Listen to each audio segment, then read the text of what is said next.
الحمد للہ نحمده لا الہ الا اللہ وحدہ لا شریک لہ ازلی ابدی دہری دیمومی لا اول له ولا آخر لہ ونشہد ان سیدنا وسندنا وعمدتنا ومعتمدنا غوثنا وغیاثنا ومغیثنا وغیثنا عوننا وعیاننا ومعیننا وعیننا مطلوبنا ومصحوبنا ومرغوبنا ومحبوبنا آلانا واولانا ماوانا وملجانا محمدا عبده ورسوله اما بعد فاعوذ باللہ من الشیطان الرجیم بسم اللہ الرحمن الرحیم وَلَنَبْلُوَنَّكُمْ بِشَيْءٍ مِّنَ الْخَوْفِ وَالْجُوعِ وَنَقْصٍ مِّنَ الْأَمْوَالِ وَالْأَنفُسِ وَالثَّمَرَاتِ وَبَشِّرِ الصَّابِرِينَ الَّذِينَ إِذَا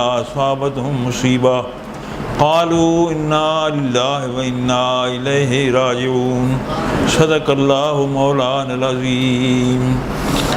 اللہ تعالیٰ جل مجدہ کی حمد و ثنا حضور سید عالم صلی اللہ علیہ وبارک وسلم کی ذات بابرکات پر ہدیہ درود و سلام کے بعد کئی جمعوں سے اس آیہ مبارکہ پر ذکر ہو رہا ہے کہ ایمانداروں کو اللہ آزماتا ہے، کبھی مال کی کمی کے ساتھ، کبھی اولاد کے لے جانے کے ساتھ، کبھی بھوک کے ساتھ، کبھی پیاس کے ساتھ، مختلف معاملات پر۔ اسی ضمن میں یہ محرم شریف کا مہینہ اہل بیت کے لیے ابتلاء اور آزمائش کا مہینہ تھا۔ کربلا شریف کے واقعہ میں سارا جتنا ہے، اگر اسے کوئی زندگی بھر بیان کرتا رہے پورا نہیں کر سکتا۔ یہ سارے کا سارا واقعہ کربلا کہہ لیجیے یا اسے عشق حسین کہہ لیجیے، بس ایسا ہے۔ عشق حسین ہے یا کربلا کا واقعہ ہے۔ آپ کی شہادت کے بعد کامیابی، دشمن نے جب کامیابی حاصل کر لی تو لاشیں کربلا میں پڑے ہیں، شہداء کی لاشیں۔ سیدہ زینب رضی اللہ تعالی عنہا ان لاشوں کو دیکھنے کے لیے آتی ہیں کہ کیا صورتحال کیا ہے، میرے بیٹوں کی، میرے بھائی کی لاشیں ہیں۔ تو اس رات کی تاریکی میں حیران ہوئی دیکھ کر کہ ایک گھوڑ سوار ان لاشوں کی حفاظت کر رہا ہے۔ بڑی حیران ہے کہ یہ کون آ گیا ہے جو گھوڑے پر سوار ہے اور چکر کاٹ رہا ہے، لاشوں کو دیکھ رہا ہے۔ پوچھتی ہیں کون ہیں آپ جو حسین کی لاش کو دیکھنے آئے ہیں؟ تو جواب آتا ہے زینب مجھے محمد الرسول اللہ کہتے ہیں۔ مشکات شریف کی ایک روایت ہے اس صدمے کی، ام سلمہ رضی اللہ تعالی عنہا ایک دن بیٹھی بڑی رو رہی ہیں، بہت رو رہی ہیں، آہوزاری ہے، آنکھوں سے موتیوں کی چھڑی لگی ہوئی ہے۔ لوگوں نے پوچھا، خواتین نے، گھر والوں نے، اہل بیت نے، کہ رونے کی وجہ کیا ہے، آج آپ بڑے درد سے رو رہی ہیں؟ تو ام سلمہ فرماتی ہیں مجھے رات حضور کی زیارت نصیب ہوئی ہے، رأیت رسول اللہ فی المنام، میں نے رسول پاک کو خواب میں دیکھا ہے، علی وجہی ولیت ہی تراب، میں نے دیکھا کہ آپ کے چہرے پر مٹی کے آثار ہیں، گرد و غبار کے آثار ہیں، میں نے دیکھا آپ کی داڑھی مبارک پر گرد و غبار کے آثار ہیں۔ میں پریشان ہوئی، میں نے عرض کی یا رسول اللہ یہ کیا معاملہ ہے، آج آپ کا حسین چہرہ گرد و غبار سے کیوں اٹھا لدرا رہا ہے؟ مبارک داڑھی پر گرد و غبار کے آثار کیوں ہیں؟ تو حضور فرماتے ہیں سلمہ شہید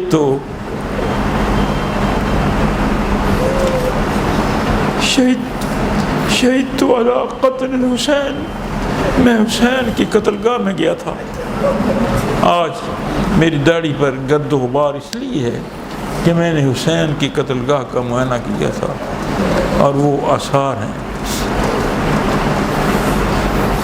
دشمن کامیاب ہو گیا ہے بظاہر، حقیقتاً تو ساری قیامت تک کے لیے دشمن مر گیا ہے، اب یزید کا نام لیوا نہیں ہے۔ بظاہر اس کی کامیابی تھی اور جشن منایا تھا۔ امام عالی مقام کا سر عطر نیزے پر ہے، قافلہ اہل بیت کا قافلہ ہتھ کڑیوں کے ساتھ پا بجولا گرفتار ہے۔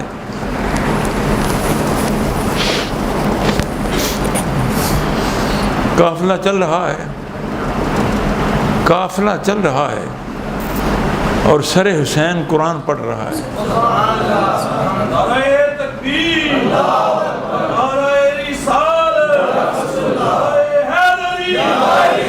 وہ یحییٰ جو عیسائیوں کا بہت بڑا راہب تھا، اس نے جب یہ منظر دیکھا کہ سر جو ہے وہ قرآن پڑھ رہا ہے، تو اس نے برملا کہا کہ اس کا نانا سچا رسول تھا۔ ایسا نہیں ہو سکتا کہ اس میں کوئی گڑبڑ ہوتی، اگر خدا نخواستہ اس کے نانے میں کوئی گڑبڑ ہوتی تو آج سر کی حالت یہ نہ ہوتی۔ آج سر قرآن پاک کی حفاظت کر رہا ہے۔ امام عالی مقام فرما رہے تھے کہ قرآن ہم پر اترا ہے، ہم اس کی حفاظت زندگی میں بھی کریں گے اور موت کے بعد بھی کریں گے۔ یہ قافلہ چل رہا ہے، اللہ کو ایسی منظور تھا۔ اہل بیت کرام پاپ جولا ہیں، ننگے اونٹوں کی پیٹھوں پر سوار ہیں۔ کوفہ کے قریب جب یہ قافلہ پہنچا تو وہاں ایک بوڑھی نے قافلہ روکا کہ ٹھہر جاؤ۔ وہ پوچھتی ہے سربراہ سے کہ اس قافلے کا سربراہ کون ہے؟ دشمن کے سربراہ سے پوچھا کہ اس قافلے کا سربراہ کون ہے؟ انہوں نے کہا زینب ہے۔ سیدہ زینب اس قافلے کی سربراہی کر رہی ہیں۔ تو یہ بوڑھی کہتی ہے کہ مجھے ان سے ملنے کی اجازت دو، میں اس خاتون کی زیارت کروں جو اس لٹے پٹے قافلے کو لے کر جا رہی ہیں۔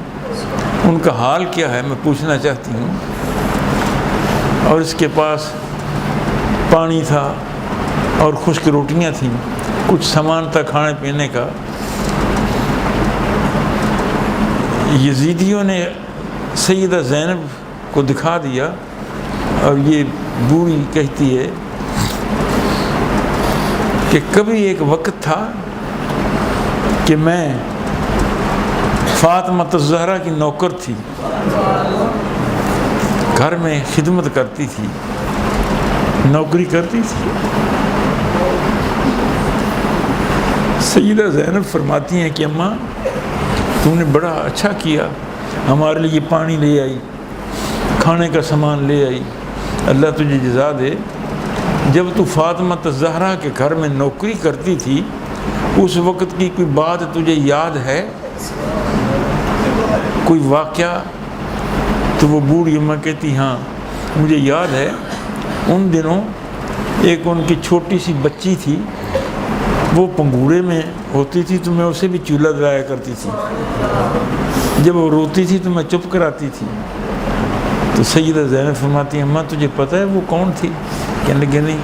فرماتی وہ میں ہی تھی، وہ میں ہی تھی جو تو نے دیکھا اور چولہا چلایا، وہ میں ہی تھی۔ یہ قافلہ سیدہ زینب نے بڑی دعائیں دی اماں کو کہ تو نے بڑی محبت کا مظاہرہ کیا ہے، بڑے پیار کا مظاہرہ کیا ہے۔ قافلہ آگے چلتا گیا، کوفہ کے قریب یہ قافلہ پہنچا، عصر کا وقت تھا، عصر کی نماز کا وقت ہے۔ حضور سیدہ زینب رو کر عرض کرتی ہیں، یا اللہ ہمارے ہاتھ پاؤں بندھے ہوئے ہیں، کوئی وضو کی صورت نہیں ہے، افسوس ہے کہ وضو نہیں کر سکتے، ورنہ نماز وضو کر کے پڑھتے، جس سے عمل کا اندازہ کریں کہ یہ واقعہ کربلا صرف واقعہ نہیں ہے، یہ درس عمل بھی ہے میرے لیے، آپ کے لیے، ملت اسلامیہ کے لیے، قیامت تک آنے والوں کے لیے درس عمل ہے کہ حضور کی آل پاک نے دین کی حفاظت کس قدر کی ہے، دین کی حفاظت کے لیے کتنی قربانیاں دی ہیں۔ اب نماز کا وقت ہے، درد ہے، ہتھ کڑیاں بھی ہیں، بیڑیاں بھی پہنی ہوئی ہیں، مگر فرماتی ہیں، عرض کرتی ہیں، یا اللہ زینب کی صورتحال یہ ہے، تو دیکھ رہا ہے، پانی نہیں ہے، ہم وضو نہیں کر سکتے، ہمارا بغیر وضو کے تیمم کے ساتھ ہی ہمارے سجدے کو قبول کر لینا۔ قافلہ، لٹا پٹا قافلہ،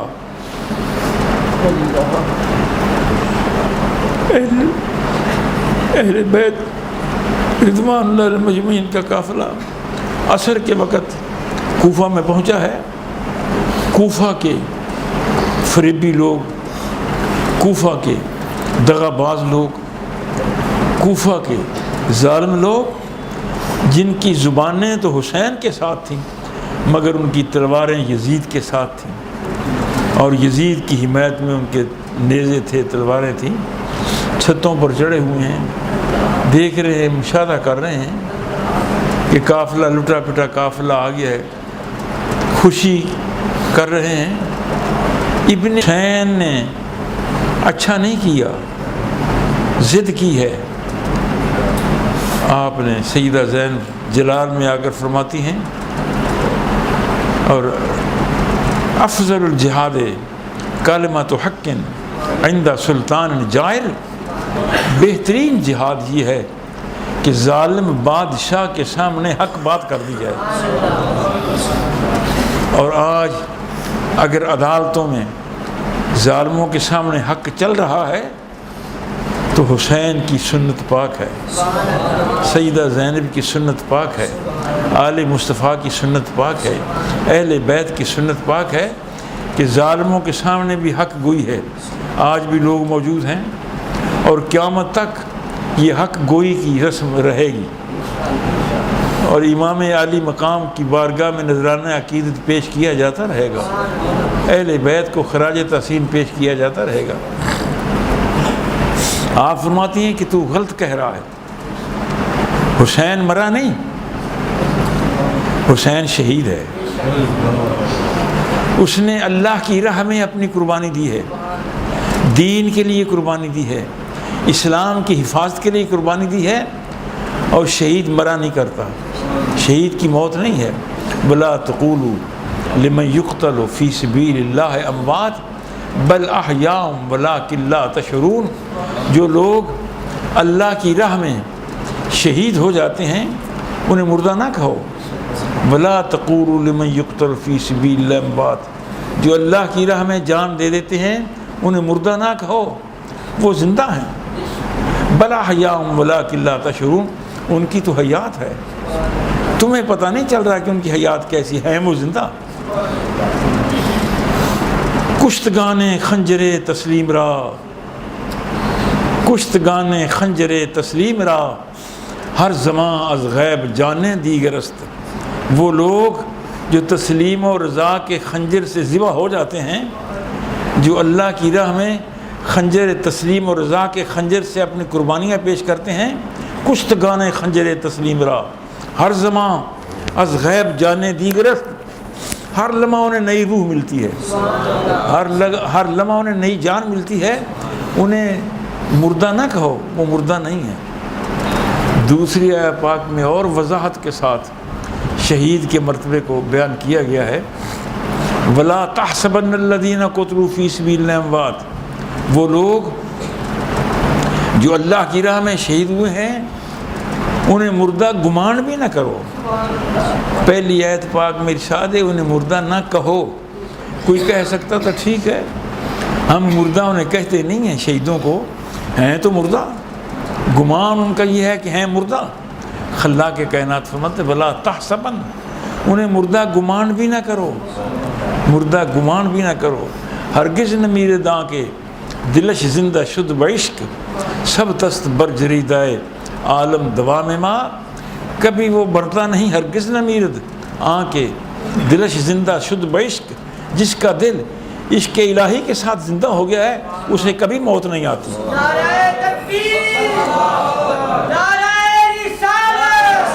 ہرگز نہ میرد، ہرگز نہ میرد آنکھ دلش زندہ شد بعشق، جس کا دل عشق الہی کے ساتھ زندہ ہے وہ کبھی مرتا نہیں ہے. ہرگز نہ میرد آنکھ دلش زندہ شد بعشق، سب تست برجری دے عالم دوا میں ماں. اس کی تو حیات بڑی پکی ہے، وہ مردہ نہیں ہے، وہ زندہ ہے. شہید کی بات آ گئی، آپ نے فرمایا کہ میرا بھائی شہید ہے، مردہ نہیں، اسے مردہ نہ کہو. تو غلط کہہ رہا ہے، بکواس کر رہا ہے کہ انہوں نے اپنی جان ضائع کی ہے. نہیں، وہ اللہ کی راہ میں شہید ہوئے. شہید کا معنی حاضر کا آتا ہے، شہید بمعنی حاضر ہے. شہید کو شہید کیوں کہا جاتا ہے؟ اس لیے کہ وہ قتل کے ساتھ، اپنی جان دینے کے ساتھ فوراً جنت میں حاضر ہو جاتا ہے.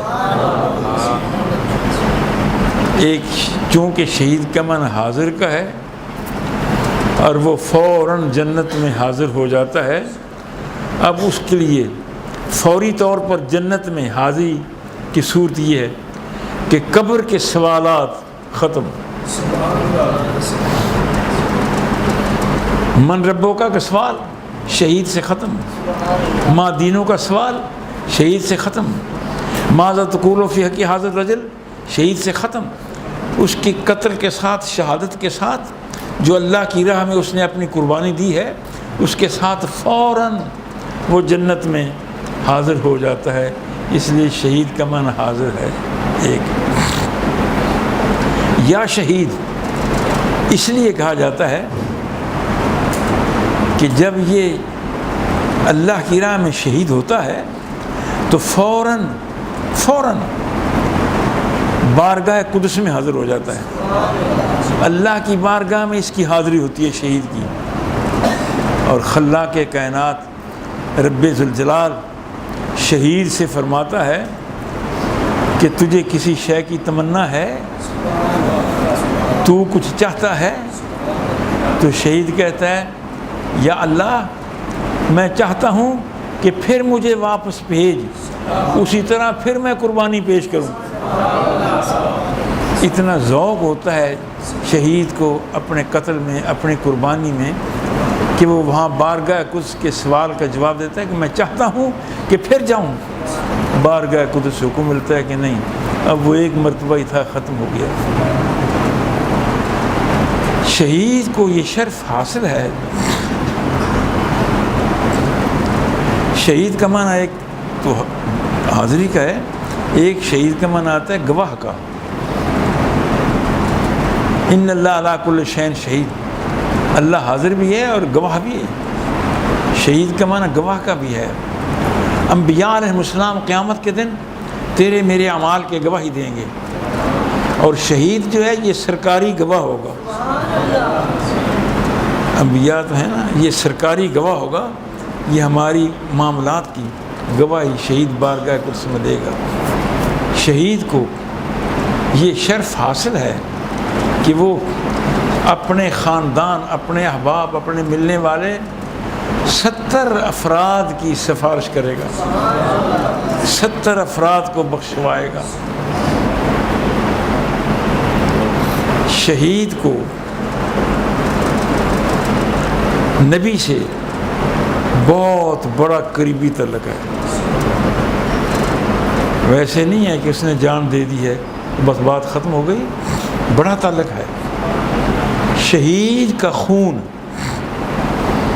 جب تک اس کے جسم میں رہتا ہے اس کی جسم کی حیات کا سبب بنا رہتا ہے.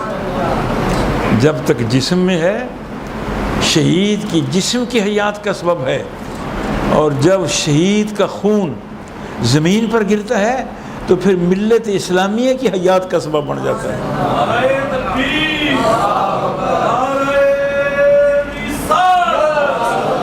آج امام عالی مقام کا خون، شہید شہادت کا خون ملت اسلامیہ کی حیات کا سبب ہے.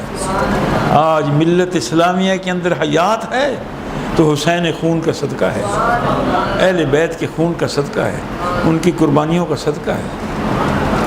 نبی کے ساتھ شہید کو بہت بڑا قریب کا تعلق ہے.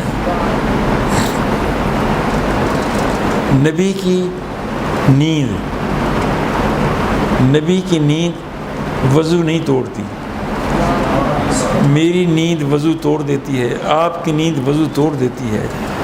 جیسے پیشاب وضو توڑ دیتا ہے، پخانہ وضو توڑ دیتا ہے، ہوا کا خارج ہونا وضو توڑ دیتا ہے، ایسے ہی نیند جو ہے میری نیند وہ وضو توڑ دیتی ہے. نبی سو کر اٹھے تو اس کا وضو ہے. بے شمار حدیثوں میں آتا ہے کہ حضور صلی اللہ علیہ وسلم نے آرام کیا ہے. بخاری شریف کی حدیث ہے، آرام کیا ہے، سو گئے ہیں، خراٹے کی آواز سنی گئی ہے، پھر نماز کا وقت ہوا ہے تو اٹھ کر بغیر وضو کے نماز پڑھتے ہیں، اس لیے کہ وضو ٹوٹا ہی نہیں تھا، نیند نے وضو توڑا ہی نہیں تھا، اس لیے وضو کی حالت اس حالت میں نماز پڑھی جاتی ہے. نبی کی نیند وضو نہیں توڑتی اور شہید کی موت غسل نہیں توڑتی. شہید نے اپنی شہادت سے پہلے جو غسل کیا ہے، اب وہ شہید ہو گیا ہے تو کیا اسے نہلایا جائے گا؟ نہیں، اسے اسی خون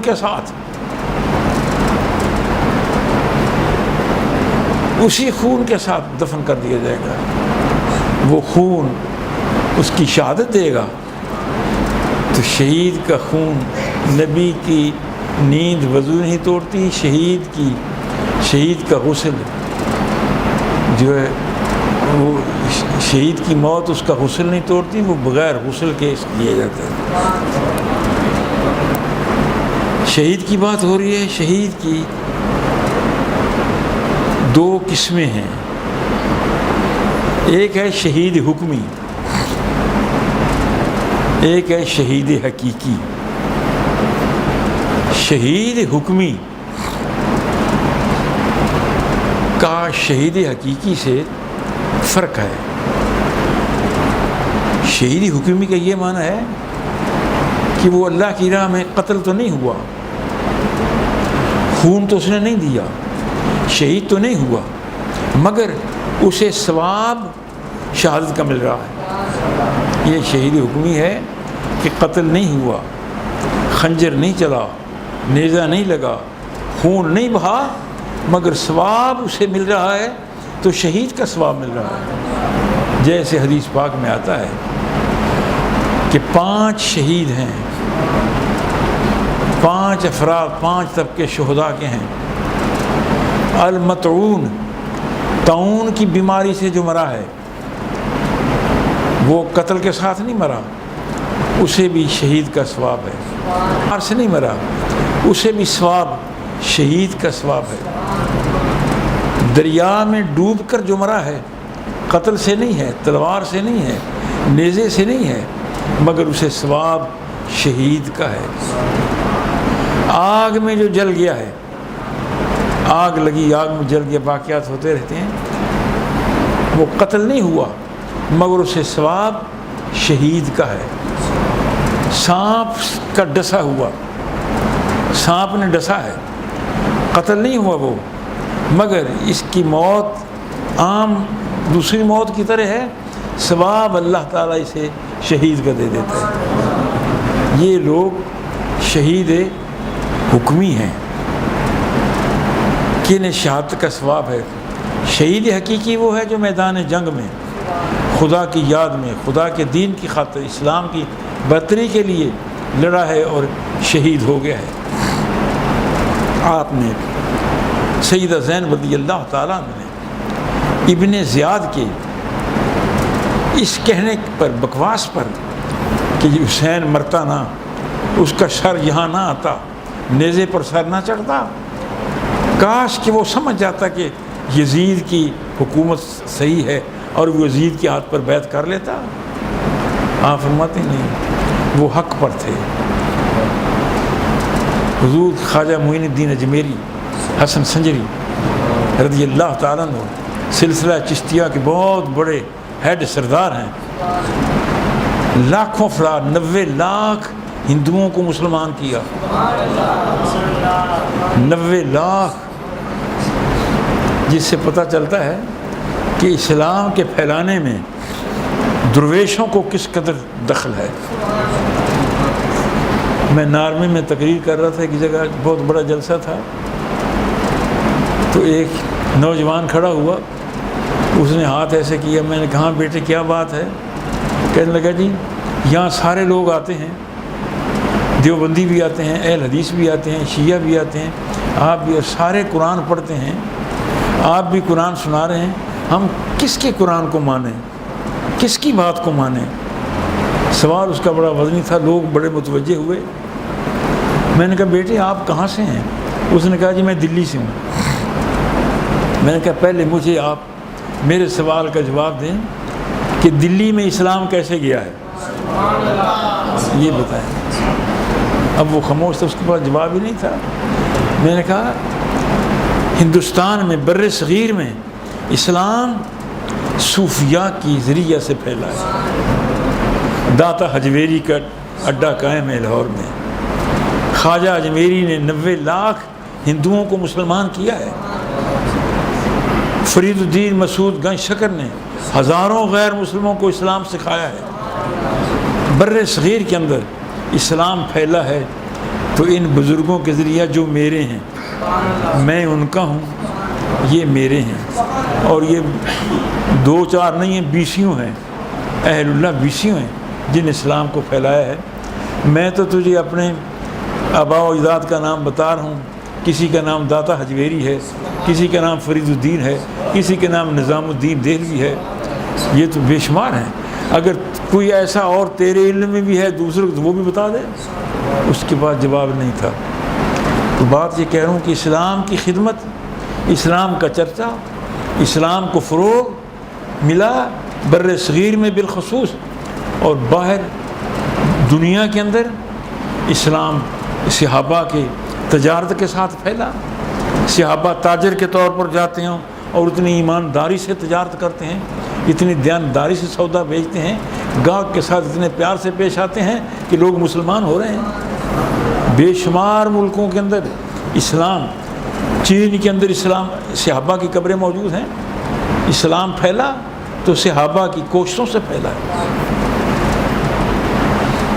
خواجہ اجمیری کی بات کر رہا تھا، فرماتے ہیں شاہ ہست حسین، بادشاہ ہست حسین، دی ہست حسین، دی پناہ ہست حسین۔ حسین کون ہے؟ بادشاہ ہے، شاہ ہست حسین، بادشاہ ہست حسین۔ حسین شاہ ہے، حسین بادشاہ ہے، دی ہست حسین، حسین دین ہے، دی پناہ ہست حسین، دین کی پناہ بھی حسین ہے، دین کی پناہ حسین ہے۔ اگر آج یہ کیفیت نہ ہوتی تو دین کی حفاظت آج ایسے نہ ہوتی جیسے آج ہو رہی ہے۔ آج دنیا میں دین کی حفاظت ہو رہی ہے تو حسین کا صدقہ ہے کہ آپ نے یزید کے ساتھ لڑ کر، اس ظالم حکمران کے ساتھ لڑ کر، ایک بے ایمان کے ساتھ لڑ کر اسلام کو فروغ بخشا ہے۔ سرداد، اگلا شعر ہے، سرداد نداد دست در دست یزید، امام علی مقام نے سر دے دیا تھا۔ سرداد نداد دست در دست یزید، سر دے دیا تھا اور یزید کے ہاتھوں میں ہاتھ نہیں دیا تھا۔ سرداد نداد دست در دست یزید، حقا کے بنائے لا الہ ہست حسین سچ یہ ہے کہ لا الہ کی بنیاد حسین ہے۔ آج مجھے چاہیے، ہم ذکر تو ہی حسین پاک کا کرتے ہیں، سارے لوگ کرتے ہیں، مگر عمل نہیں ہے۔ ہم جو ذکر کرنے والے ہیں سارے لوگ وہ سوچیں کہ حسین پاک اور حسین کی آل نے نماز کا کس قدر خیال کیا تھا، دین کا کس قدر خیال کیا تھا۔ کربلا کے میدان میں ہتھکڑیاں ہیں مگر نماز ضائع نہیں ہے، کربلا کے میدان میں بیڑیاں ہیں مگر نماز پڑھی جا رہی ہے، سفر قافلے کا سفر ہو رہا ہے، نماز پڑھی جا رہی ہے۔ امام علی مکان سر داد نداد دست در دست یزید حقا کی بنا لا الہ ہست حسین۔ یزید ابن زیاد کے سامنے سیدہ زینب کی بڑی جاندار تقریر تھی۔ خواتین کو درس ملتا ہے کہ وہ دین کے بارے میں کھلی کھلی باتیں کریں۔ آج کی بات، ایک چھوٹی سی بچی آئی صبح صبح، اس کے ماں باپ ساتھ تھے، شاید کوئی بیٹھا ہو، اس وقت بھی کافی آدمی بیٹھے تھے، بالکل چھوٹی سی بچی تھی۔ اس نے آ کر مجھ سے مصافحہ کیا، میں نے، معصوم بچی تھی 4-5 سال کی، میں نے مصافحہ کیا۔ میں نے اس سے کہا کہ بیٹے تیرا نام کیا؟ اس نے نام بتایا۔ میں نے کہا کیا کرتی ہے؟ بچی کہتی میں بابا جی پڑھتی ہوں۔ کیا پڑھتی ہے؟ قرآن پڑھتی ہوں، دین پڑھتی ہوں۔ میں نے کہا تم دین پڑھ کر تو جو مجھے کہہ رہی ہے کہ میں دین پڑھتی ہوں، حیران کن بات ہے، یہ آج کا واقعہ ہے۔ تو دین کی باتیں، دین پڑھ کر کیا کرے گی؟ دین تو کہتی ہے میں دین پڑھتی ہوں، دین پڑھ کر بیٹی کرے گی کیا؟ تو کہتی میں واعظ کیا کروں گی، میں تقریر کروں گی۔ میں نے کہا اچھا بیٹی وہ تقریر ذرا سنا دے۔ تو تقریر کیا کرے گی؟ تو اس نے اپنی توتلی زبان میں کہا میں خواتین سے کہوں گی کہ نماز پڑھو، میں خواتین سے کہوں گی کہ روزے رکھو، میں عورتوں سے کہوں گی کہ سچ بولو، میں عورتوں سے کہیں گی کہ ماں باپ کا احترام کرو۔ میں تو حیران ہوا۔ اس نے ایسی تقریر کی، ہمارے اس مجمع میں 10 12 15 20 آدمی بیٹھے تھے۔ تو سیدہ زینب کا جاندار خطاب ابن زیاد کے دربار میں یہ سبق دیتا ہے خواتین کو کہ وہ حق گوئی کا کام کریں، وہ سمجھائیں، اولاد کو سمجھائیں۔ بہترین تربیت کا ماں ہے، ماؤں کو چاہیے کہ بیٹوں کی تربیت کریں، ان کی تعلیم کا خیال کریں، ان کی پڑھائی کا خیال کریں، ان کے نماز روزے کا خیال کریں، ان کی ادب و احترام کا خیال کریں۔ یہ باتیں امام عالی مقام کے سلسلہ میں جو سیدہ زینب نے ابن زیاد کے سامنے حق گوئی کی، اسے بڑا غصہ آیا کہ یہ ایک خاتون میرے سامنے اتنی باتیں کر رہی ہیں۔ اس کے پاس ایک چھڑی پڑی تھی، اس ظالم کے پاس، ابن زیاد کے پاس، اور امام حسین علی مقام کا سر پاک بھی پڑا تھا۔ اس ظالم نے چھڑی پکڑ کر امام علی مقام کے منہ پر لگائی اور غصے سے کہا کہ اگر تو یزید کی بات مان جاتا تو آج یہ صورت نہ ہوتی۔ زید ابن ارقم رضی اللہ تعالیٰ عنہ جلیل القدر صحابی اس محفل میں موجود تھے۔ ابن زیاد نے جب یہ چھڑی ماری تو زید ابن ارقم چلا اٹھے، فرماتے ہیں ظالم خدا کا خوف کر، خدا کا خوف کر، ہوش کر۔ تو جانتا ہے کہ جس کے منہ پر تو چھڑی مار رہی ہے یہ منہ کس کا ہے؟ یہ فاطمہ الزہرا کے لخت جگر کا منہ ہے، یہ مصطفیٰ کے نواسے کا منہ ہے، اور جس منہ پر تو چھڑی مار رہا ہے اس منہ کو مصطفیٰ نے 12 بوسے دیے تھے۔ جس پیشانی پر تو چھڑی مار رہا ہے اس پیشانی پر مصطفیٰ کے بوسے تھے۔ اچانک چونکہ عصر کا وقت تھا، اذان ہوئی، اذان کی آواز آئی کوفہ سے۔ سیدہ فرماتی دیکھ ظالم تیرا نعرہ ختم ہو جائے گا، یزید کے نعرے ختم ہو جائیں گے، ختم ہو گئے، آج میرے باپ کا نعرہ بول رہا ہے۔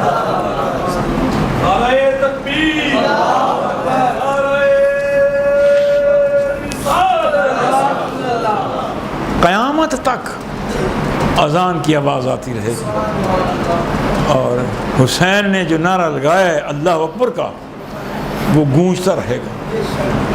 بات ختم ہوگی۔ اس کے بعد ابن زیاد کہتا ہے کہ اب اس قافلے کو دمشق لے جاؤ۔ یزید خود دمشق میں تھا، کوفے میں نہیں تھا، ابن زیاد کوفے میں تھا۔ اب یہ قافلہ قید خانہ کے ایک اور واقعہ بھی کہ سیدہ سکینہ رضی اللہ تعالیٰ عنہ قید خانے کے دروازے پر کوفہ میں بیٹھی ہیں، ایک فلاں جگہ جا رہا ہوں، کس راستہ سے جاؤ گے؟ کربلا کے راستہ سے جاؤں گا۔ تو سیدہ فرماتی ہیں کہ میرے بھائی تو کربلا کے راستہ سے گزرے گا، کربلا میں میرے بابا کی لاش ہے، حسین کی لاش ہے، وہاں سے گزرے تو اسے سینے سے میری طرف سے سینے سے لگانا اور کہنا کہ سکینہ سلام کہتی تھی، سکینہ سلام کہتی تھی۔ وَلَنَبْلُوَنَّكُمْ بِشَيْءٍ مِنَ الْخَوْفِ وَالْجُوعِ وَنَقْصٍ مِنَ الْأَمْوَالِ۔ یہ آزمائش ہو رہی ہے۔ یہ قافلہ کوفہ سے چلا، دمشق یزید کے دربار میں لایا گیا، قید خانے میں ٹھہرایا گیا۔ یزید کے سامنے جب لٹا ہوا قافلہ پہنچا ہے تو یزید نے بھی ایسی باتیں، بے تکی باتیں کہیں جن کا جواب سیدہ زینب نے بڑے برملا جرأت بھرے انداز میں کہا کہ حسین نے جو کچھ کیا وہ صحیح کیا، میدان میں وہ کوشش کر رہا تھا، تم کہتے ہو کہ اس نے زیادتی کی، غلط ہے، اس نے کوشش کی تھی کہ وہ واپس چلا جائے، تیری فوج نے انہیں واپس جانے کا موقع نہیں دیا، وہ چاہتے تھے کہ کوفہ میں امن کے ساتھ داخل ہو جائیں، تیری ظالم فوج نے انہیں کوفہ میں داخل ہونے کی اجازت نہیں دی، وہ چاہتے تھے جنگ نہ ہو، تیری ظالم فوج جنگ کرنے پر آمادہ تھی، تلوار تھے، نیزے تھے۔ یزید سنتا رہا، اپنی باتیں جو اس کے ذہن میں آئیں امام عالی مقام کے خلاف کہتا رہا اور سیدہ زینب جواب دیتی رہیں۔ اس کے بعد یزید نے پھر نعمان ابن بشیر سے کہا، ایک صحابی تھے، کہ یہ قافلہ لٹا ہوا قافلہ ہے، اب جو ہونا تھا وہ ہو گیا ہے، انہیں سزا مل گئی، اس قافلے کو جاؤ مدینہ لے جاؤ، یہ جو ان کا گھر ہے اس قافلے کو وہاں چھوڑو۔ نعمان ابن بشیر کی قیادت میں یہ لٹا ہوا قافلہ مدینے کی راہ لیتا ہے۔ سیدہ زینب جب چلتی ہیں تو فرماتی ہیں حسین کو مقتول، محبوب یاد آتے ہیں، مدینہ یاد آتا ہے کہ ہمیں مدینہ لے جایا جا رہا ہے جس مدینے سے ہم نکلے تھے۔ حسین کا مقتول و نسلوں کا قطعی، اللہ کے محبوب حسین شہید ہو گئے اور تیری نسل کو نقصان پہنچا ہے، تیرے خاندان کو نقصان پہنچا ہے۔ حسین کو مقتول و نسلوں کا قطعی۔ اب یہ کئی دنوں کی منزلوں کے بعد قافلہ مدینہ منورہ میں پہنچا تو مدینہ کے لوگ بڑے بیتاب تھے، واقعات سن رہے تھے، حالات سارے سن چکے تھے کہ کربلا میں کیا ہوا ہے، امام علی مقام نے کس قدر جرأت کے ساتھ، ہمت کے ساتھ جان دی ہے اور خدا ذوالجلال کے دین کا تحفظ کیا ہے۔ اس قافلے کے استقبال کے لیے سارا مدینہ امڈ آیا تھا، اور وہ کیسے کس طریقے سے امڈ آیا تھا، مبارکبادیاں نہیں تھی، آہوزاری تھی، آہوزاری تھی۔ سیدہ زینب فرماتی ہیں کہ جب میں گئی ہوں یہاں سے اس وقت تک تو میرے پاس 40 افراد کا قافلہ تھا، اور آج لٹا پٹا قافلہ آیا ہے تو یہ ہے۔ اب پتہ نہیں کیا صورت تھی کہ جب یہ قافلہ اماں فاطمہ الزہرا کی قبر انور پر پہنچا ہوگا تو پھر کیا عالم ہوگا۔ جب یہ قافلہ لٹا ہوا قافلہ، پٹا ہوا قافلہ، زخمی قافلہ، اہل بیت کا قافلہ جب گنبد خضرا کے سائے میں آیا ہوگا تو اس وقت ان کی کیا حالت ہوگی اور مدینہ والوں کی کیا حالت ہوگی۔ یہ تھی مختصر سی بات۔ قافلہ مدینہ منورہ میں پہنچا، اب یزید کی ظالمانہ کیفیت، ابھی اس کا غصہ ظالم کا نرم نہیں ہوا، خیمے جلائے ہیں غصہ نرم نہیں ہوا، شہادتیں کی ہیں غصہ نرم نہیں ہوا، ننگے اونٹوں پر بٹھائے ہیں غصہ نرم نہیں ہوا، ہتھکڑیاں لگائی ہیں غصہ نرم نہیں ہوا۔ اب اس کے غصے کا یہ عالم تھا ظالم کا کہ 2200 یا 1200 ظالموں کا، تلوار سے مسلح آدمیوں کا، 1200 ہے یا 2200 ہے، یہ لشکر مدینہ منورہ پر حملہ کرنے کے لیے بھیجا ہے کہ مدینہ کے لوگ حسین کے نام لیوا ہیں، اسلام کے نام لیوا ہیں، یزید کے خلاف ہیں۔ اور یہ جس میدان میں یہ صحابہ مدینہ پاک کا میدان جس میں یہ جنگ ہوئی، میں نے بھی اس میدان میں جا کر چند آنسو بہائے ہوئے ہیں۔ 700 اس ظالم حکمران نے 700 صحابہ کو اس میدان میں مدینہ میں شہید کیا تھا۔ 700 صحابہ شہید ہیں، اور صحابہ کے علاوہ عام جو لوگ شہید ہوئے ان کی تعداد 10,000 تھی۔ اور حالت یہ ہے مدینہ منورہ کئی دن تک ظالم حکمران کی فوج نے یہ کوہرام برپا کیا مدینہ منورہ میں کہ کئی دن تک مسجد نبوی شریف کے اندر نماز باجماعت نہیں ہوئی،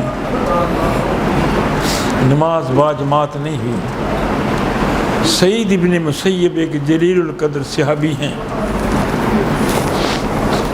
رضی اللہ تعالی عنہ، آپ نے اپنے کو مجنون بنا لیا کہ میں پاگل ہوں، مجنون ہوں۔ اس یزیدی فوج نے سمجھا کہ یہ پاگل ہے، اسے کیا مارنا ہے، چھوڑو۔ سعید ابن مسیب نماز کے وقت جب قبر اطہر سے اذان کی آواز ہوتی تھی، جسے سعید ابن مسیب سن کر نماز پڑھتے تھے۔ کئی دن تک یہ نماز کی حالت رہی ہے، مسجد نبوی شریف برباد رہی ہے، اور مدینہ منورہ میں تہبالہ کا نظام تھا۔ اور پھر یہی نہیں کہ صرف اس نے مدینہ پاک میں حملہ کر کے اپنے ظالم ہونے کا ثبوت دیا ہے، پھر فوج سے کہا کیا مدینہ منورہ کے لوگ تو دب گئے ہیں کہ 10,000 شہید ہوا ہے، 700 صحابی شہید ہوئے ہیں، اور اب یہ حسین کا نام نہیں لیں گے۔ مگر یہ اس کی غلط فہمی تھی، حسین کا نام پھر بھی گونجتا رہا، اس وقت بھی گونجتا رہا، 1400 سال ہو گئے ہیں گونج رہا ہے، قیامت آئے گی لاکھوں سالوں کو گونجتا رہے گا، حق کی آواز بلند رہے گی۔ اور یہ افضل الجہاد کلمۃ حق عند سلطان جائر، یہ جو آپ نے راستہ قائم کر دیا کہ ظالم کے سامنے حق بات کہنا، یہ بہت بڑا جہاد ہے۔ اب یہ جہاد 1400 سال سے جلیل القدر لوگ اہل اللہ بڑے بڑے ظالموں کے سامنے، بڑی تفصیلات ہیں، بڑے بڑے ظالموں کے سامنے انہوں نے حق بات کہی ہے، مرتے رہے ہیں، قتل ہوتے رہیں، حق بات کہتے رہے، قیامت آ جائے گی، قیامت تک لوگ حق بات کہتے رہیں گے۔ یہ درس عمل ہے۔ کربلا کا میدان عشق حسین بھی ہے اور درس عمل بھی ہے۔ خلاصے کی بات، کربلا کا میدان درس حسین ہے، عشق حسین ہے اور درس عمل ہے۔ عمل مجھے بتاتا ہے کہ حق گوئی مجھے چاہیے، ظالم کے سامنے مر جاؤں، حق بات کہنی چاہیے۔ صحابہ کرام رضوان اللہ مجمعین کا یہ سلسلہ رہا، حسین پاک کی یاد پاک رہی اور سلسلہ رہا، اور یہ قیامت تک رہے گا۔ وَلْنَبْلُوَنَّكُمْ بِشَيْءٍ مِنَ الْخَوْفِ وَالْجُوعِ وَنَقْصٍ مِنَ الْأَمْوَالِ، ہم لوگوں کی آزمائش کرتے ہیں، نقص مال کے ساتھ، جانوں کے لینے کے ساتھ، بھوک کے ساتھ، قتل و غارت کے ساتھ۔ وَبَشِّرِ الصَّابِرِينَ، اور وہ لوگ جو پھر صبر کر جاتے ہیں مشکلات میں، انہیں بشارت دے دیجئے۔ الذین اذا اصابتہم مصیبہ، ایسے لوگوں کو جب مصیبت پہنچتی ہے تو کہہ دیتے ہیں انا للہ و انا الیہ راجعون۔ ہم سے ایک گھر میں ایک آدمی گیا ہے تو وہ کوئی بات نہیں، اگر سارا گھر چلا جائے پھر بھی ہم اللہ کے لیے ہیں۔ تو اے اللہ کے ساتھ یہ وہ واقعات تھے، مختصر باتیں تھیں۔ کعبے پر بھی اس نے ظالم نے حملہ کیا ہے، مدینہ منورہ کے بعد کعبہ شریف پر حملہ کیا اور پتھر برسائے ہیں۔ کعبہ شریف کا صحن اس کی منجنیکوں کے پتھروں سے بھر گیا تھا، اور کعبہ شریف کا غلاف وہ زخمی ہو گیا تھا، جل گیا تھا۔ تو یہ اس کا ظلم ہے۔ پتہ نہیں لوگ، کئی لوگ آج بھی اس کی ظالم کی قائل ہیں کہ وہ اچھا آدمی تھا، وہ پتہ نہیں کیسے سمجھتے اچھا آدمی تھا۔ دین کا باغی ہے، اسلام کا باغی ہے، قرآن کا باغی ہے، مدینے کا دشمن ہے، مکہ کا دشمن ہے، پھر اس کے لیے اچھے الفاظ میری سمجھ میں تو بات نہیں آتی۔ حسین پاک نے عمل کر کے بتایا کہ دشمن کے سامنے لڑ جاؤ، مر جاؤ، حق بات کہو۔ اللہ ہمیں حق بات کہنے کی توفیق عطا کرے اور سچ کہنے کی توفیق عطا کرے اور دین کی خدمت کی توفیق عطا کرے۔